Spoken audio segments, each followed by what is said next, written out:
use the reporting area of your Thrive Apprentice to check out how your online school is performing. Now, one of the pieces of information that you can pull from your Thrive Apprentice reporting area is the registration date of all your new students. So there are two ways in which you can get to this report. You can access it from the Members tab of your left navigation bar, but you can also access it from the Reports tab. So I'm going to start by accessing the reporting area first, but I'm also going to show you how you can get to this view from the Members tab as well.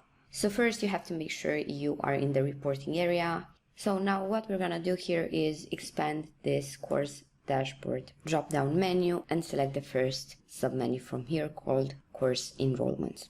So you can see that you have a set of filtering options right here at the top of this dashboard. You can filter the information by course or by member. You can also filter by entire product if you want. And lastly, you can also view results based on the dates that you input right here. So the reports from here will show you when members receive access to a course. This could be from granting them access to a new Thrive Apprentice product that protects one or more courses, or adding a course to the protected content of a product they already have access to. And here right at the bottom of this dashboard you have the details section. So this is where you can view the names of all the members. You can see when they were granted access, to which product and to which course. You can also see the status and the source. So this is a rather detailed list that you can use. And right here in this first column you have this little arrow that allows you to sort them by date. Lastly, you can also export a CSV file if you want by clicking on the export option from here.